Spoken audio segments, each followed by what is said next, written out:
We are in the fight of our lives, and that's according to the United Nations Secretary General Antonio Guterres while addressing delegates at the COP27 summit in Sharm El Sheik in a dramatic speech full of stark language and sparse on optimism.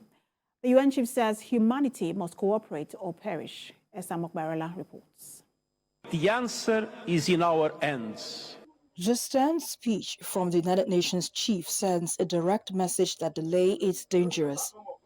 UN scientists in a report say the planet has already warmed 1.1 degrees since pre-industrial times and must be limited to 1.5 degrees Celsius by 2100 to avoid the worst effects.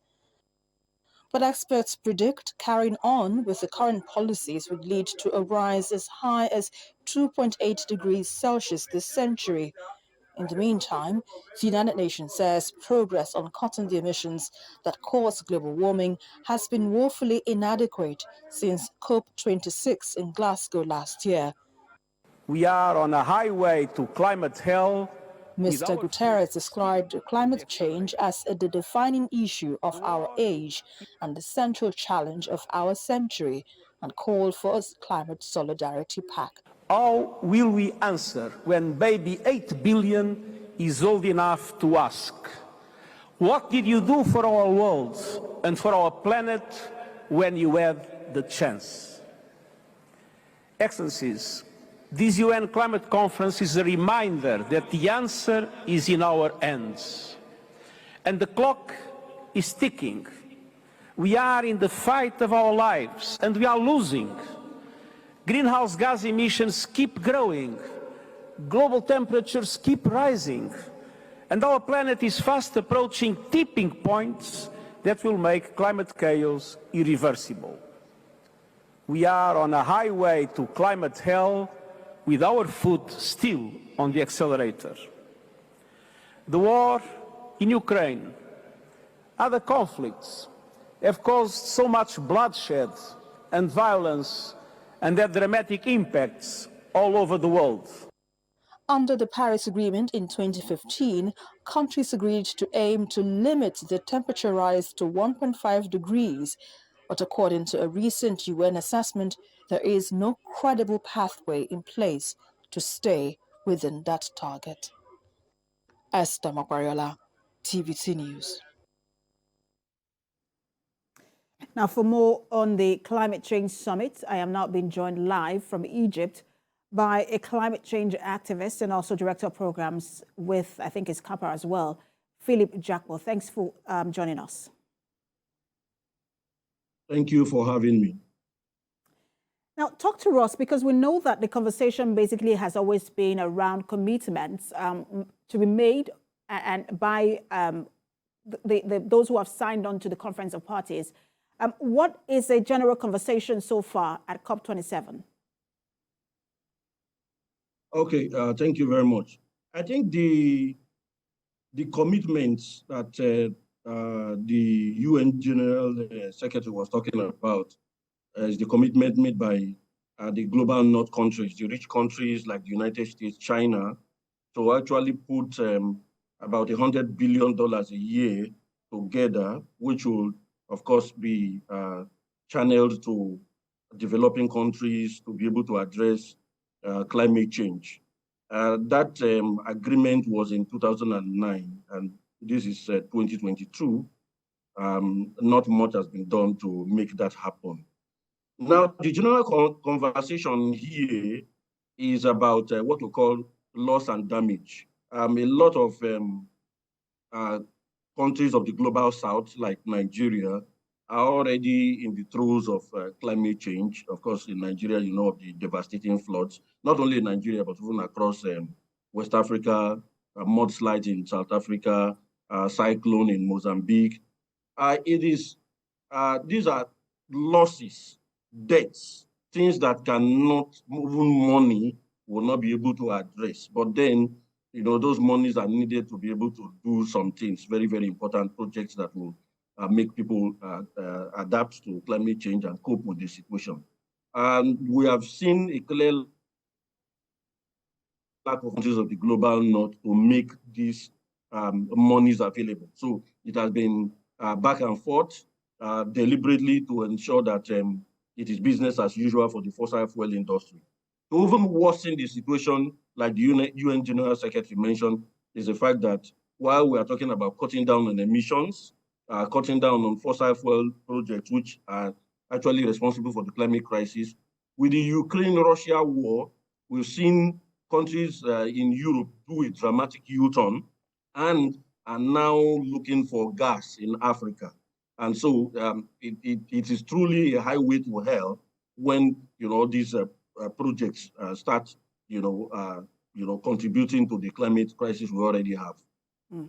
And I will get to the issue of the commitments and compensation for African countries, in fact, not just African countries, emerging economies, actually. But I want to buttress the point you just made, because I remember, I think it was in Glasgow last year, Alok Sharma, who was then because the UK took presidency of COP26, and Alok Sharma, who was the president, was speaking, and he was basically in tears. And he talked about how the deal he got to keep the temperature rises to 1.5 Celsius was on life support. And because of issues like this, do we know where that deal is right now? How far, or how just the update on that deal? Well, if I hear you clearly, it all boils down again to the fact that the rich countries that are historically responsible for the climate crisis are not ready to do anything about it. Unfortunately, the issue now is about a net zero, which is actually not net zero, which is about pushing, the cutting down of emissions to zero level to year 2050. We have heard some countries talk about 2050. We have heard about 2060. We have heard about 2070. So what that means is that the emissions as it is will continue for the fossil fuel industry and their enablers. It is business as usual. And one thing we have always said is that the idea behind cutting down on emissions is it is germane that we really cut down and transit to renewables, invest in renewables. But unfortunately, these countries, because of what they derive from oil and gas, they don't want to actually transit. And the IPCC report, the Intergovernmental Panel on Climate Change report for 2022, actually predicts that by the year 2030, almost half of Africa and population, our population today is about 1.4 billion, will be displaced by climate impact. The kind of floods we've seen happen and affect half of Nigeria and other countries on the continent. So these are the kind of things that will happen, except people take this message serious and really invest in renewables and take us away from these fossil fuel crisis that we're experiencing today. And you've mentioned mudslides, you've mentioned flooding. There is also drought in some parts of Africa. The climate change crisis is presenting in different ways, and weather conditions in all parts of Africa. And perhaps that's why a lot of people think that, look, the rich industrialized political countries should be compensating the emerging economies who are worst affected by this pollution, as they have promised to do, $100 billion a year. And I just want to take some figures before I ask you the question, because really people are saying, look, this is not really about finding the money. As important as it was, COVID-19 was, we spent about $16 trillion on COVID-19. And then so far, the biggest oil and gas companies have earned about $168 billion this year in profit alone. And so people are wondering, why are they not compensating? Why do you think they're not compensating? And how much of financing should be on the table at this conference?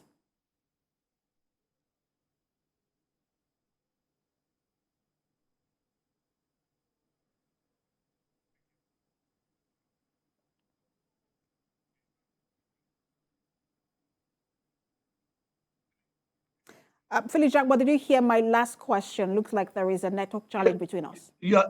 I think I lost you a bit, but I think if I heard you right, you were talking about why the fossil fuel industry, the big oil, they are not compensating, and they are enablers. They are not. Well, you see, it's about the profits they are making. It is about business as usual. It is also the unseriousness of countries of the global north to actually take responsibility for what the kind of industrialization model they have put in place and enjoyed for centuries. So that it is all about people, profits before the people. So that is what is happening. This is all about capitalism. It is all about mouth service, and that's why the net zero you hear today is not actually net zero. What we're asking for is the real zero. The real zero is about cutting emission at source. It is not about all these false solutions that are proposed. You hear of even gas as a transitory fuel, which is still keeping the fossil fuel in business. So it is everything I have just described.